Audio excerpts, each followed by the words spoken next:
Om. Om.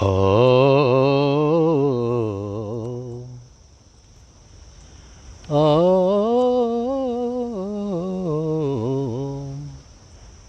Om. Om Bhurabhuvah Swaha Tatsaviturvarenyam Bhargo Devasya Dhimahi Dhiyo Yo Nah Prachodayat. Om Bhurabhuvah Swaha Tatsaviturvarenyam Bhargo Devasya Dhimahi Dhiyo Yo Nah Prachodayat. Om Bhurabhuvah Swaha Tatsaviturvarenyam Bhargo Devasya Dhimahi Dhiyo Yo Nah Prachodayat. Om Bhurabhuvah Swaha Tatsaviturvarenyam Bhargo Devasya Dhimahi Dhiyo Yo Nah Prachodayat. Oh, adorations to Surya Narayan, the giver of life, or the sun that our Navagrahas rotate around, the sun that keeps them in their orbit, including our Mother Earth. And as the moon rotates around the earth, it also rotates around the sun. So how blessed morning that we are here to greet the sun. You know, when I was growing up, the mom would say, look, you got to get up before the sun is up, and you have to greet it because this is God. And let us pay adoration to our deities, Mother Earth, water, fire, sun, air, space. And this morning, welcome to Mandir. You know, I like to start this morning that let us pay adoration to the Guru, because Guru is always necessary. When we bring the Guru at the beginning of everything, what happens? We are being fortified with that divine energy. We are spiritual beings having a human experience rather than human beings having a spiritual experience. Meaning that when we are already thinking that we are spiritual and little tinge of worldliness is in us, and in this lifetime it will be encouragement for us to get rid of it. And this is our purpose in life, as Swami Parameshananda would have said. What is the goal of life? Self-realization, universal emancipation. What is religion? Self-sacrifice, self-abnegation, self-discipline, adherence to truth. Let us pay adorations to that Guru. Om Dhyana Moolam Gurur Murti Puja Moolam Guru Param Mantra Moolam Gurur Vakyam Moksha Moolam Guru Kripa Moksha Moolam Guru Kripa. Adorations to Swami Parameshananda ji, founder BHARAT SEVASHRAM. Adorations to Lord Shiva. There's the lingam. We'll go closer a little while. Adorations to the Christ. Adorations to the Buddha. These are all manifestations of consciousness. Adorations to Krishna and Mother Durga and all the deities. Let us bring them in our presence so that they could make our day, start our day, the foundation be so powerful. Well, the work of a Swamiji is to listen to people. And each one of us, we have an experience. When I came to the ashram, Swami Parameshananda brought me in with the initial experience of snatching me out of mundane life overnight, and you wake up in the morning, you are a realized soul. You realize something happened and some dynamic divine power is taking charge. And little by little, he brought me to the ashram. And I came in contact with Swami Vidyanandaji, a very powerful monk. I could never forget him. I always revered him so much. And we moved him to the ashram from a house into a beautiful Jewish synagogue. Now it's America SEVASHRAM Sheng. And one of the first things during conversations he would have said to me, he asked me, what do I want to do? Well, Swamiji, I like to read religious books and I like to sing. Well, he said, you're going to be in an ashram now and you'll be under my control. Is that all right with you? Yes, Swamiji, I am waiting for that. And with reverence, I bow to him and I let him know that, yes, I'm looking for him. And this is something that that vidi prani patina paripashyanti sevaya upadeshanti jnanina jnaninas tattva darshanam. Show reverence to the Guru, the spiritual masters. And he would have said to me, look, yes, you like to read, so what books you want to read? I want to read the autobiography of a yogi by Parameshananda. I hear it's a very good book. He says, you know, you shouldn't read that book. So I said, I stay quiet. He says, you have been chosen and you will have your own experience. Swami Parameshananda has chosen you and you just let go and allow. Very beautiful word. And I'm saying this to you this morning. Let go and allow, because the mind that we have cannot, the problems that we have in our life, the mind that created them cannot solve them. So he says, look, he was saying in essence, you're going to have to create a divine mind now, and you have the grace of the Guru. And this is so important because all of us, we have to have our own experiences. Yes, we can read of our experiences, that we can listen to the scriptures, the history, Ramayana, Bhagavatam and Gita, but you know we have to have our own experiences. And then he lo and behold, I start working under his guidance. And I would have done everything, seva for the ashram. And I could feel the purification was coming, and everything we pursue was so successful because we were connected to Swami Parameshananda. And you also, that when you're connected with the Guru, then what happens? Everything becomes successful. Money is not an issue anymore, because the more you give of yourself, a person who gives never is in need of money or anything in the life. But the ones who hoard, what are real sins? Weakness, fear, cowardice, meanness, and selfishness.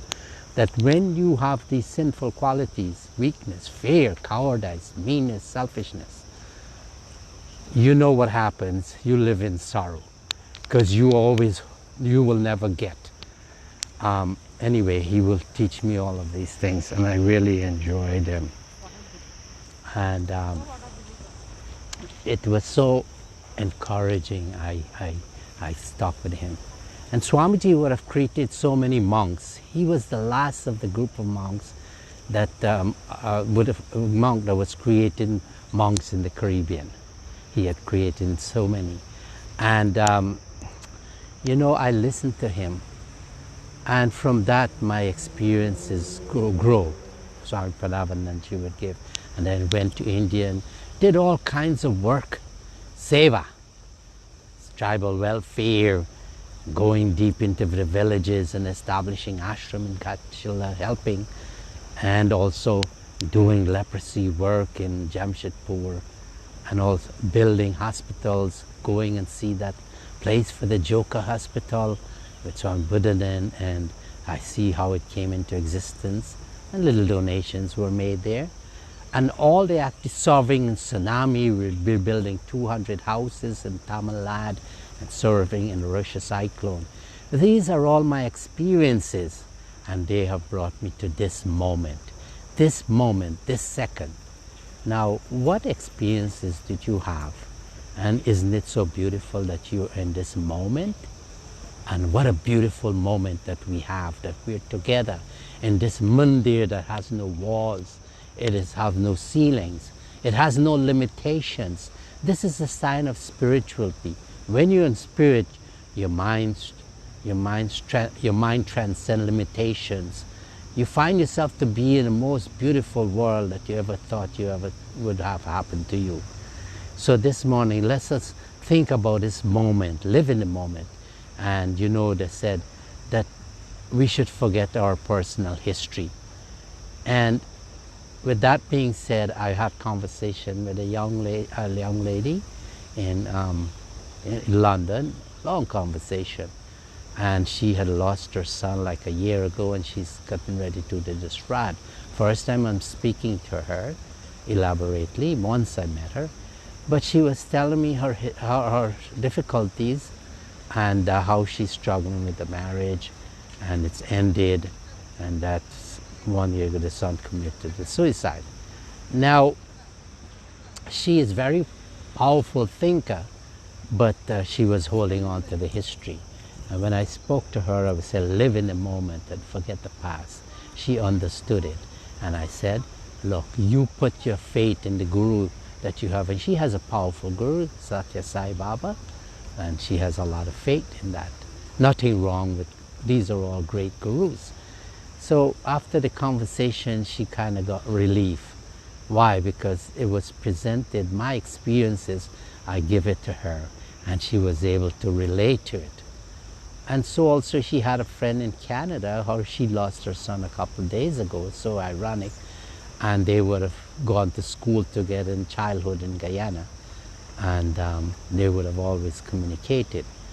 But you know, your experience, it's your history, and you should fall back on those experiences, and then you'll say to yourself, let me move forward. You know, I was with Prakash Ji and Gosai, and I mentioned him a lot because I would have spent a lot of time with him. And he came in contact with the BHARAT SEVASHRAM by taking initiation back in 1992. But he went on his preaching life as an individual. But because of his contact with the ashram and Swami Parameshananda Ji, my last trip with him, not knowing we were on the same plane to go into Guyana, and he would have said, Swamiji, when you come, when we go to Guyana, see me on Thursday. And I did call him on the Thursday, he wanted me to see him. But then he just had a heart attack. I waited the next day and I'll see him in the hospital. And then when I went there, he was so happy. And he says to me, you know, I'm glad to see you now. So can you bless me? Can you pray for me? And I did that. But before that, I showed him the picture of Swami Parameshananda Ji, and the excitement and the energy that he mustered up. He says, put it here, so I could see that Swami Parameshananda Ji, Guru Maharaj. And very little after, he was on the sedative and he slept away. But before he slept away, we said, we prayed with each other. And then that was the Friday. He was medevaced to Miami, New York, and Sunday night, early morning, Monday morning, he passed away. So whenever someone comes in contact with this BHARAT SEVASHRAM, oh my God, it's an institution that Pranavadan Shamji would have said, me, my Sangha, and my spiritual powers are one. In other words, when you show adorations to me, my form, the Guru, when you have reverence for my spiritual powers, and when you have reverence for my ashram, the buildings and the Swamijis, then you will be getting the benefit of everything. But if you show disdain for my ashram or my spiritual power or me, then you show disdain for all of them. I see Rajan Balgovin is in the ashram in New Jersey, and he's doing a wonderful job. But I think he realizes that he's gaining more from the ashram, being in the presence of the ashram, and the power, the energy, his divine power he's getting. And this will go take him a far way in his prachar work that he's doing, preaching Bhagavatam there. So anyone that comes into the ashram, think that you are very fortunate. And this morning, let us chant some Gita slokas. Yagyatat karmano anyatra lokoyam karma bandhana taratam karma kauntiya mukta sangha samachara. Hey Arjuna, you're going to be doing a lot of things that is not for my sake, but please make the adjustment. Think of me whenever you do something. Think that you're doing for me. And that will lift you up from that lower level of that tamasic level, that animalistic level, that level of identification with the body and the mind. And it will put you on the level, the social level. That's the level where you leave no one behind. And this is BHARAT SEVASHRAM saying, we leave no one behind. That our seva, you might think, well, a preacher is doing much more better work. Yes, everyone has their speciality, but when you do seva, this is one of the path to yoga and perfection, union with consciousness, becoming consciousness. And when this sloka goes on saying, okay, lift yourself to the social level, leave no one behind, associate yourself in an ashram like BHARAT SEVASHRAM Sheng. And when you do that, that human effort, you'll get the grace, my grace, Swami Parameshananda said. And the Christ would have said that too, that when he would have told his disciples, give up that being fisher of catching fishes, I want you to be fishers men. These great souls like Krishna, the Buddha, he gave up the luxury of a palace. And here, this is a good example for you householders, that think that there's the duty that you have as parents, that you have to bring your children closer to God. And you do that by showing love, by educating them, by taking them to mandir when they're in the formative years, in mother's womb until like 9 years old. Prahalad got all his lessons when he was in his mother's womb. He was being taught by that great saint, Narad Muni. And also you should as parents teach your children from very small age, because when they get big, they wouldn't want to listen. By 9 years old, their personality is being formed. And how could you change them? So this morning, I've said a lot, but let us all consolidate it in our being. And this morning, in the presence of Surya Narayan, let us make that vow, let us make that promise that we will make that shift, put less attention and importance to this mundane life. It's constantly changing, like that mother. She is still so much attached to her child that she lost. But she is wise, and she realizes that this is a temporary, elusive world.